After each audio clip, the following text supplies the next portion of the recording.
Thank you for tuning in to Trevor Talks podcast, where we talk to real people about real topics and real stories. Boy, do I have an amazing treat for you guys today. Today, we're talking with my friend Chris Brown about his story, leadership, and probably a little bit of personal finance. Chris is a pastor, speaker, and former radio personality for Ramsey Solutions, where he was the host of the nationally syndicated radio show Life, Money, and Hope. He is now living with his beautiful family in Columbia, Tennessee, where they are launching a new church plant, the Well Columbia. I can personally remember listening as I would work at my dad's appliance shop while I was in high school, trying to get a head start on life and learn about personal finance and hope, and just really listen to Chris on his radio show as a high schooler. So without further hype, please help me welcome Chris Brown. Chris, thank you so much for taking time out to be here. Yeah, I'm honored. Thank you, Trevor. Yeah, I was thinking back on to when I started listening to your radio show, and I actually went back into my podcast because they'd put it on podcasts as well. Yeah. 2017. So I had about 30 episodes downloaded, so I was a mega fan. So this is fun. Yep. I looked down at one point, just thought I was going to start playing around with this whole radio and podcast thing, and I was like, "Oh, episode 568." I was like, "What? How did I get here?" No, it's super unique. And I've been telling all my friends about the episode this week with you. And I'm like, yeah, I'm going to have Chris Brown on the show. And they're like, Chris Brown. And I'm like, not that Chris Brown. They're like, oh, the guy from Elevation. I was like, kind of, but not that one. And I'm like, it's the OG Chris Brown on air, which you can find him on Instagram and chrisbrownonair.com plug. But yeah, like that's it's a very unique name before everyone else started naming their kid that. So now you have to just take your space on, I am the Chris Brown. They could be Chris Brown too, but it's just you. I refer to myself as letdown Chris Brown. I'm like, if your name was Michael Jordan, just think about your life. Like you walk around, it's like you go in and check into a hotel, or you go to get a rental car, and they see their file for like Chris Brown's coming in. And then you walk up to the counter, they ask you your name, you give your name, you say Chris Brown, then they put two and two together. That look on their face, I get that all the time. Let down Chris Brown. So it is what it is. You're that's the same name as that guy, but they will know the Well Church in Columbia. So I want to hear your story, but I really want to start with you're living on a farm now. You left the city to go to the farm life with your family. What did that transition look like for you? What prompted you to do that? Yeah. So, I felt like we were doing a little bit of the chasing the Joneses kind of thing. We told ourselves we'd never do that. But if you looked at our actions, you looked at the way we spent our money and some of our decisions, just psychologically deep down, that we were probably making some decisions just like everyone else, kind of does. And you got to discipline yourself not to be like that. So we just wanted a different life. We wanted something unique. I was watching this show called Heartland with my daughter. It was kind of our father-daughter thing that we did. And I think we were something like 11 seasons in or something like that. And we just really sucked into that way of life. Love it. And man, wouldn't it be great one day if we created a life like that for ourselves? And so we went to go buy some land, wanted to buy some land near Nashville. Those of you that know anything about real estate know that that's insane and impossible. Right now, it's just way too expensive. So we had to go out a little bit further. And we found this beautiful town called Columbia, just an hour south of Nashville, where at one point, 3 years ago, you can get a lot of land for not so much money. And we did. We bought an old 200-year-old farm that had been abandoned for about 7 years. So we got it for a really good price. And we've been in it for 3.5 years now, and we've restored it. Restored is a big part of my my life, and my calling is to restore things, restore people, restore buildings. I'm big into real estate, and I like to restore really anything, restore relationships. I actually have a book called Restored that's coming out in January of 22. So I just love anything restoring. So the farm has like sparked that in me. And it's been a lot of fun. So we love the slower lifestyle, and we love sitting on the front porch watching sunsets. Oh, I love that. And when you moved to Columbia from Nashville, you were pursuing a little bit slower pace lifestyle. Did you have any idea you were going to be starting a church? No, No, I didn't know I was going to be starting a church last October. So, we January is when we actually made the call, January of 21, Wow. and so we're only like 3 or 4 months into this at the time of this. This is being recorded, Yeah. and yeah, we this is all brand new to us. We knew that we love ministry. We know we love people. We know we love Columbia, but launching a church was not on our radar at all. Yeah, and when you and I first connected in person, it was like a little, what was it, an insurance broker office or Yeah, it something was like like a that. little tax accountant office. It was our first ever office as a church. Yeah, like when I pulled up, I was like, I don't see anything. It says anything to do with this guy. And I was like, maybe he has a tax office. I don't know. Like this guy's an entrepreneur. He's got a bunch of stuff going. But no, it was your temporary church office, which you were planning on staying there for a little while. Just to set the stage for you guys, it's like a little kind of, I wouldn't say run down, but it was a smaller office space. And the bathroom had a lantern in it at the time that I was there. So you went from that a few months ago, and now you're actually working on your building. Um, Tell us about that transition because when I guess it was maybe 2 months ago, you didn't have that on your radar to have a building this quick, and now you're building the stage, have the screens, like everything's starting to come together. Yeah, yeah, and even like those of you that are listening in on the video option for this podcast, you can see this like makeshift thing behind me. If this is church planning life, you try to figure out some kind of like two dollar store plants and a little $3 sign that has the name of our church on just a real quick logo for podcast interviews. So it is what it is. So when we were moving into that small little office space, that's just all we could do in that stage of development. And then God kind of gave us this church, 23,000 square foot retail space. It's already built out for a church. It was built out for a cosmetology training school, to where you learn how to do hair and do nails and do makeup and do massaging, actually. And so they have all these classrooms. They have all this like utility space. What they didn't have was an auditorium. So what you were referring to, some of the work that we're doing currently is making an auditorium. So we had to gut out some classrooms and make raise the ceiling and put in some AV and put in a stage and an LED screen. So that's kind of stuff that's happening right now. But it's been a lot of fun. I love that so much. And hearing from Chris Brown, the pastor, it really just is a perfect segue into going, how did you get to who you are today? What was your childhood like? What are some trials and tribulations you went through as a young adult? I want to hear how Chris Brown became Chris Brown. Mm. Well, I told you earlier about restored being a big part of who I am, and that's because I kind of grew up, I had a really awful childhood, lots of violence, lots of poverty, lots of drugs, lots of alcohol, lots of divorce. My mom got married 4 different times, 3 divorces, lots of violent men coming in and out of the house, lots of homelessness, sleeping underneath bridges, sleeping underneath piers, sleeping in the backseat of cars, you name it. The childhood disaster, we've experienced it. So I went from that, ended up going to a Christian college, and this is the really fast version, because I could play baseball.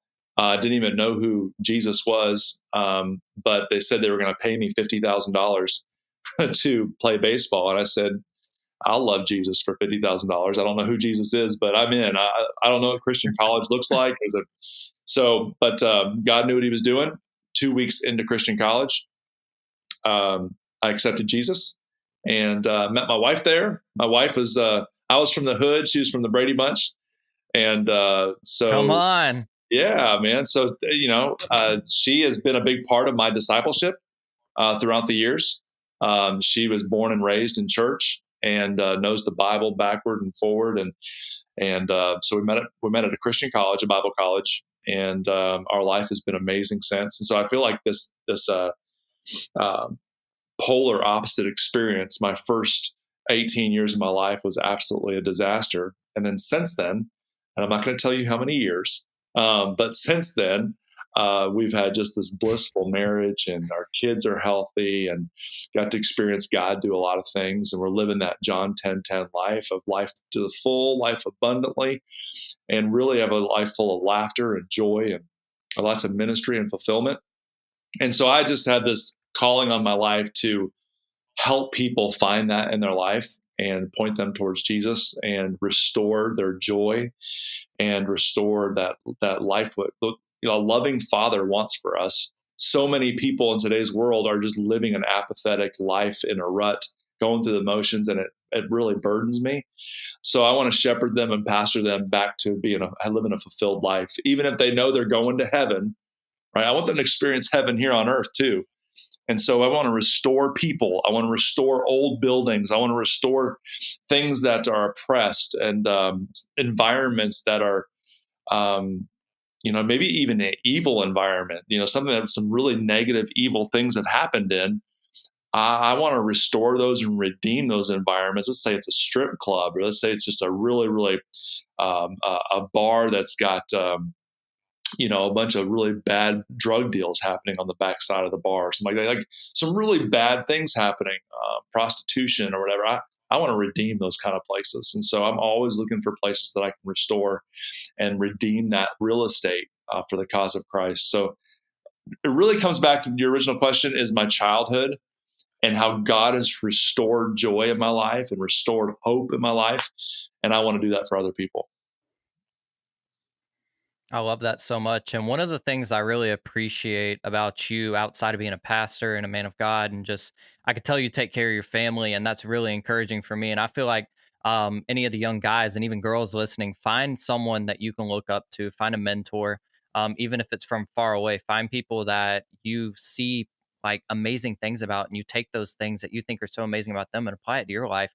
If they're living like Jesus, that'll make you want to chase Jesus more. Mm. But one of the really cool things you do, you're talking about real estate investing and going into restoration on old buildings and stuff. I find that fascinating as well. I'm 23, a little bit younger than you, and just I'm not in that space to do that yet. So like being able to see you do it is like, oh, that's encouraging. That's something I want to do later on. So that's even more of a reason to keep in touch with Chris Brown, right? And I think it's super cool that you went to school saying I can love Jesus for a college education. I can love Jesus for 50 grand, you know.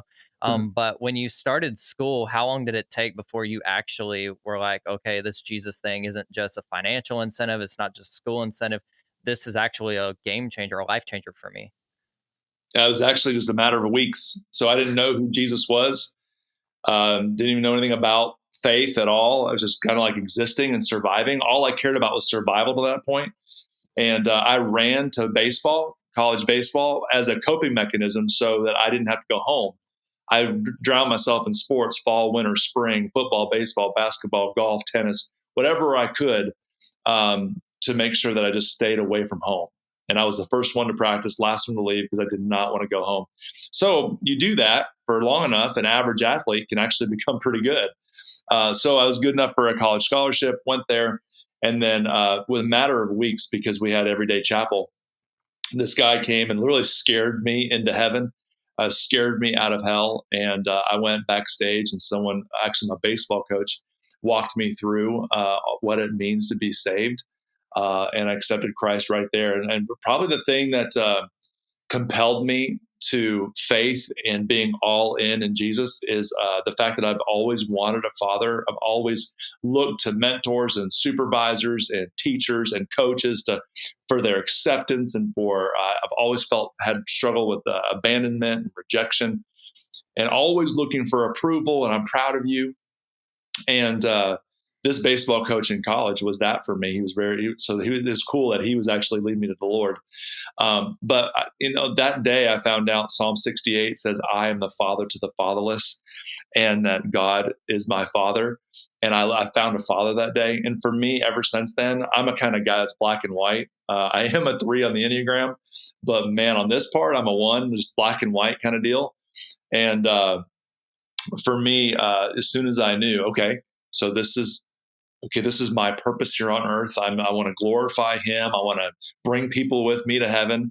And that's my calling. And for me, it was just like boom, overnight, 180 degrees. For me, once I find out something, I'm going to obey it. I'm a rule follower. You go into a grocery store and it's like, grocery carts go here. I'm going to put my grocery cart back. Like I'm a rule for compact cars. If I'm not in a compact car, I'm not parking right and wrong, left and right. Like I'm just that way. So once I found out, hey, here's what it looks like to walk with God. Like here's your tithing and make sure that you're this, make sure you're that. For me, it doesn't mean I'm perfect, but I know every time I'm exposed to another layer of what a Christ follower looks like, it just makes sense to me. I'm like, okay, my father told me to do this. Still mess up occasionally, but like, what I'm saying? Like I'm a rule follower. So some of the more obvious stuff, I just 180-degree turn on the spot. And one of the things you can't control, you can control, like if you're going to be obedient with like, premeditated stuff, but your thoughts obviously are still a very, very sinful human, when those thoughts come in and out, we have skin on, so we're imperfect humans. But I was a very black and white person. So that conversion was very fast. Where I went into more sin, and a sin looked a little bit different the next season, is I became very pompous and arrogant and very prideful and very legalistic. And I threw my faith on everybody. And I turned into another human immediately and overdid it. And then I was a jerk. So there's different, sin looks different in different seasons. Wow.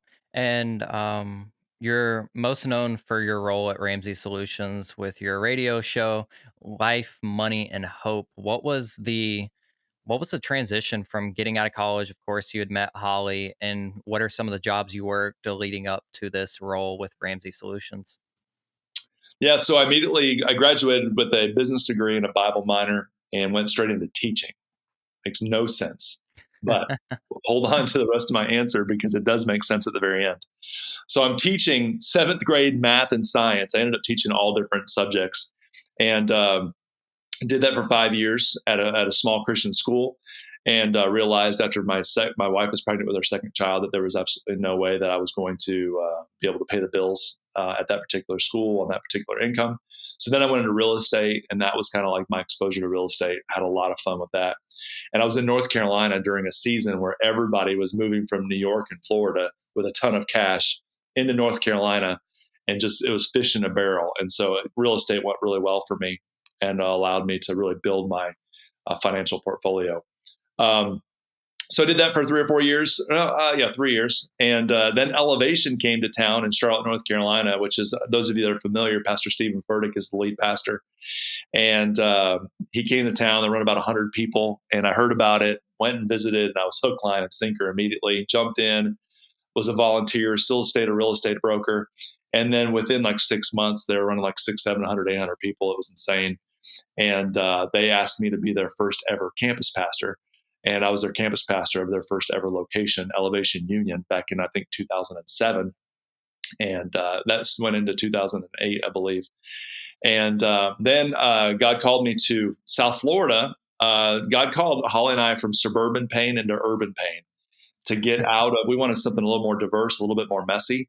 So we moved down to Miami, did ministry there for 5 years. And I was the executive pastor and CFO there for Potential Church, which is a church at the time of about 12,000 people. Wow. Really, really enjoyed that. Had some international campuses in the Bahamas, also in Peru, and I forget everywhere else. But anyway, lots of fun there. Did that for 5 years, then resigned in 2013 and started helping churches all over the country with my experience. And then right about that time, just literally 6 months into that, Dave Ramsey, through a search firm, called me and said, hey, listen, I heard you're not working at a church anymore. Here's what we're looking for. We're looking for somebody to be the voice of stewardship in America to the church specifically. And we know you love Jesus. We know you love the church, and we know that you love stewardship. And when I say stewardship, y'all, I'm not talking about a capital campaign. I'm talking about managing God's blessings, God's way, for God's glory, being a manager for the King of Kings and Lord of Lords. And I said, hey, I've never spoken before. I've never done podcasts before. I've never done books before. I've never done any of that before. I'm underqualified. There's no way that you should hire me. And so he hired me. He said, hey, listen, he goes, I can teach all those things. What I can't teach is your heart. And you're our guy. You have to have the ego enough to get on a stage, but you have to have the humility that it's not all about you. And we're looking for that mix, and you're perfect for it. We'll train you on everything you need to do. So the next 4 years was like massive training, especially those first 6 months, reading every single book you can think of about stewardship, and dissecting all of his talks, and learning from all the best speakers in the country, one-on-one tutoring with all the best speakers, and all the, of course, Dave Ramsey paid for all this, to have access to all these just really good, communicators that trained me personally. And my first ever speaking gig for Dave Ramsey. This will be funny. This is funny for everyone to hear. So I joined in January of 2014. In October of 2014, October 2nd of 2014, my first speaking gig was Gwinnett Arena in Atlanta, in front of 9,000 people at Catalyst. Yeah. Oh, So man. anyway, he threw me in the deep end. And then from there, it was, 100 stages a year, That's insane. And I'm sure being a seventh grade teacher kind of set you up for, those events where people aren't listening, they're talking. I assume that was good, almost just as good a training as learning from a John Maxwell or such. Yeah, Which there is you go. super ironic because you bring up, like Dave said, we need somebody with humility, but also a little bit of ego to be able to get on a stage. And you've got the humility. When we were in your office, you're like, I don't know why John Maxwell wanted me to write in his book. Like, I like a recommendation. I don't know why he reached out for that. So I know from personal experience that you have a heart for Jesus. You love people. You set aside time to meet with young people, which is great. It's just you carry this spirit of faithfulness, but you also just sincerely want to help. Mm. When I would listen to your show, I never thought like, oh, he knows who he is. He knows he's big. It's like you weren't the one that was hounding people about the baby steps or telling them not to sell their house, or you let Dave handle that. And you were the guy that's like, you weren't even there to do it per se, but you would just stop and pray with people in the middle of the show.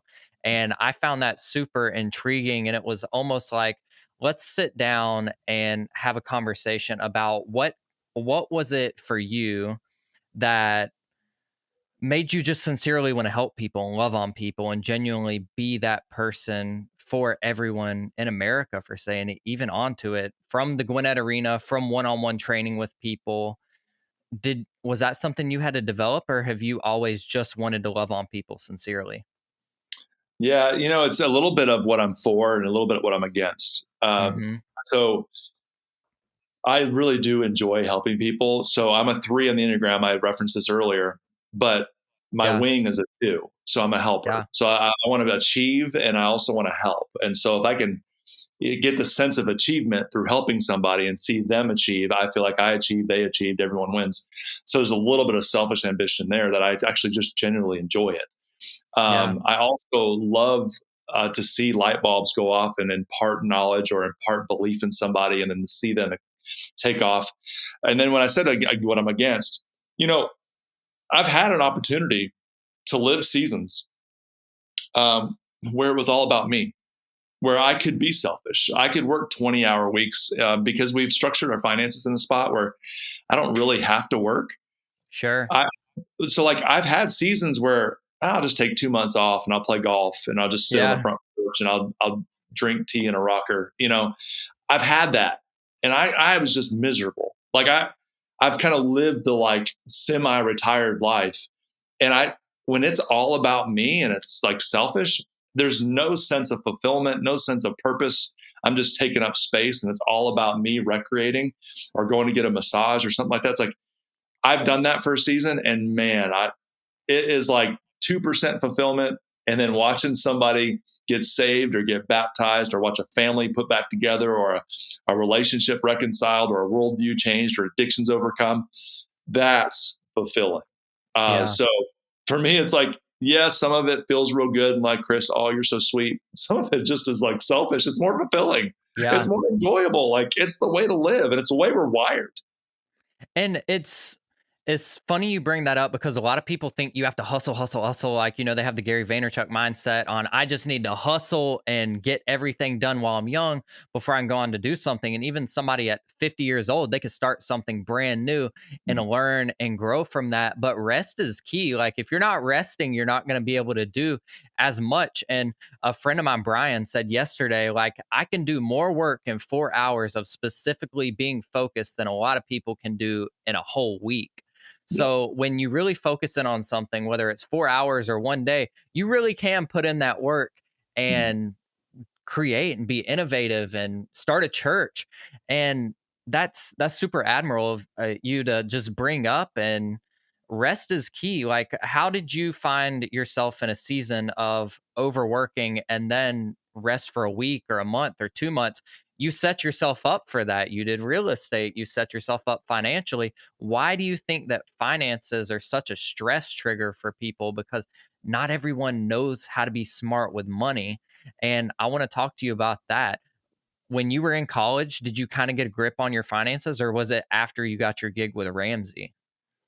Yeah. So don't be mad at me here, but um, finances is not a money. It's not a plus and minus issue.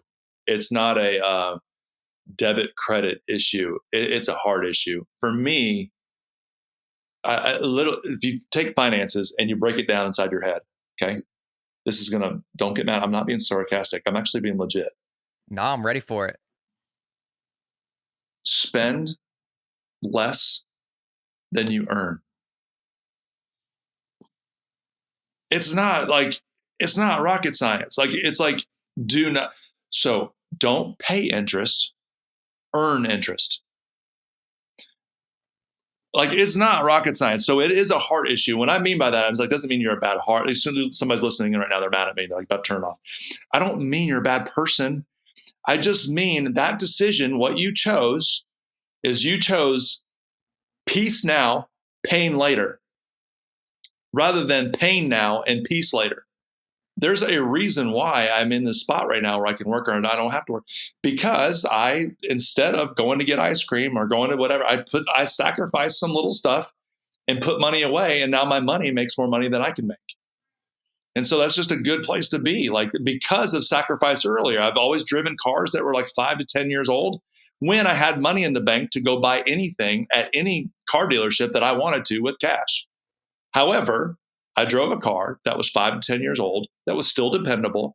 And I made that choice. And my kids are always like, why are we driving this? Why are we driving this? Why are we driving this? I know, because I just know what that money can do after over 10 years in the market. I just know. And so it's a choice. What you do is, if you choose peace now and to have the $600 payment, that's your choice. I'm not judging you, but it's a choice you made. And so it's not really, for me, it's always been a heart thing. It's always been like, do you want to leave a legacy? Do you want to leave something to the next generation? Do you want to do what 1 Corinthians 13:22 says, right? To leave an inheritance to your children's children? Like, yes, I do. It's important to me. And when we make one short-term decision after short-term decision, and we're living in the YOLO kind of feel, right? What we're saying is we don't want to leave a legacy. It's not that important. So you're just making choices every day with every transaction. And for me, it goes even deeper than that. And I really don't want to sidetrack the whole conversation, be all about stewardship, but it's 10 times deeper than that. God literally trusts me enough with every single cent that he gives me. He's like, I trust you with this. And so, like, he literally is trusting me to manage his money. I'm not managing my money. I'm managing his money. And so does that mean that I can't ever have recreation or I can't have anything? No, it doesn't mean that. But when I'm spending $1.25 for every $1 that I earn, I am not being a good manager. Mm-mm. So for me, it all goes back to Psalm 24:1, that the earth is the Lord's and the fullness thereof. It's all his. I'm just managing for him. 1 Corinthians 4:2 said, those who have been called to be a manager must prove faithful. For me, every transaction, I'm asking myself, is this a faithful transaction? Wow. And I always like to ask, and in this sense, I would like to talk about stewardship. If someone's struggling with mental health, whether it's anxiety or depression due to their financial situation, what would a call to action be for someone that is struggling that they could apply today? Like, nothing astronomical. Like, we could send them to Ramsey Plus to do the Financial Peace University. But if someone's one-on-one asking Chris Brown, hey, I'm struggling financially. It's burdening my family. It's burdening my children. I can't find a job. I've been on unemployment. La di da. What would your response to that be? So one is on the spiritual side and one's on the practical side. Okay. On the spiritual side, and they're both spiritual ultimately. The practical things that we do in life are spiritual. But on the spiritual side, if you pray about, like seriously, I'm not just saying just pray. That's not that cliche answer. Specifically, pray about your relationship with God on the management side. So he's the owner, you're the manager. You got to get that deep down in your heart here. If you don't have it deep down in your heart, you're never going to live it out. You'll live it out for a week. You'll live it out for 2 weeks. You'll live it out for one transaction. It's got to be so deep in there. It is like a part. Hopefully you can tell by the inflection of my voice. This is like who I am. You don't get there overnight.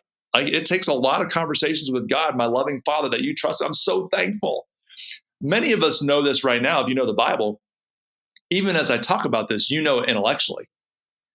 So you're actually inoculated to the real thing because you know it intellectually, but you've never known it with your heart. Like you're not heart deep in it. Like, man, yes. Like when I do the budget, like I'm literally the CFO for God when it comes to this budget, this micro budget. So I get it down in your heart, and that takes prayer. That takes a lot of conversation with God. On the practical side, I hinted at it a minute ago, and that is a budget. Many people feel that, and you went to the mental health, you're going to feel this like overwhelmed feeling inside, this lack of hope inside of you when it comes to your finances. And here's the reason why most people do is because you don't have a game plan. What you're feeling is you've got numbers all in your head, and they're just like flying around inside your head. But you don't have like a plan. Like if you saw all the numbers down in one unified plan, what I'm not talking about is not an Excel spreadsheet with a pocket protector and a calculator. And you don't have to be a nerd for this. Okay, just put down we call it a cash flow plan if you want to. Call it a spending plan. That's really liberating, right? Yeah. You can name it after your favorite dog if you want to. I don't care what you name it because the budget's kind of a nerdy term. Just put down, here's what I make. Here's my major categories. Here's the numbers that go into those major categories. Here's what I have left. Oh, shoot. I don't have anything left. Okay, go back up to the subcategories. What adjustments do I need to make? Oh, shoot. I can't have that data plan. Nope. Right? I can't eat that kind of dessert 3 days a week. Nope. Right? I can't have that cable package. Nope. Right? You're trying to live like your parents with your parents' income, and you don't have your parents' income. All right, you're getting me preaching. Sorry, bud. No, I love that so much. And I think that would be a good note to just leave it on. I know for a fact, like in high school, I was doing the envelope method. So I had a tack board where I just had envelopes on. And it's like, what would a high school budget be? Got to think back a little bit. Entertainment, gas, car insurance, cell phone bill, like all of the things. And of course, I didn't have a mortgage at that point, didn't have an electric bill. If you are in high school or college and you're listening to this and your parents are helping cash flow you, that's a blessing. But a lot of us listening to this are on our own. So if you are in that position and you're just struggling financially and you feel like it's affecting your mental health, putting you in depression, anxiety, take the steps that Chris is bringing up. Start a budget. It's not the hardest thing in the world. There is so much material available for free on YouTube and Facebook, wherever you research Chris Brown on air, Dave Ramsey, any of those guys. Like most of the material is free. The radio show is free. Chris Brown's podcast coming out is free. His book is going to be free. The Well Columbia. There's just so many people that are willing to walk alongside you. And I bring it up like it's the 1-year anniversary of Trevor Talks this month. We've got a big lineup. We've got Chris Brown here. Like I wanted this to be something that we haven't done as much before. We've talked about personal finance. We've talked about stewardship. We've talked about all of these little things in bits and pieces, but we haven't dedicated episodes to it. I don't have any other call to action for this. If you feel like you're stressed out over your finances or you want to get ahead of the game, start a budget, start practicing young. There are so many resources out there for you. And other than that, go follow Chris on socials at Chris Brown on Air. You can find him at chrisbrownonair.com. And where can they find information about the well? Yeah, so it's thewellcolumbia.org. Awesome. Guys, Go subscribe. If you're not subscribed, go check out Chris Brown on Air. Go to theworldcolumbia.org. I'm just super excited that you took time out of your day to do this with us, Chris. Thank you so much for being here. Yeah, it was an honor. Thanks, Trevor. Of course. And this episode was brought to you by New Release Today. Go check them out. We love you guys, and we will talk to you next week.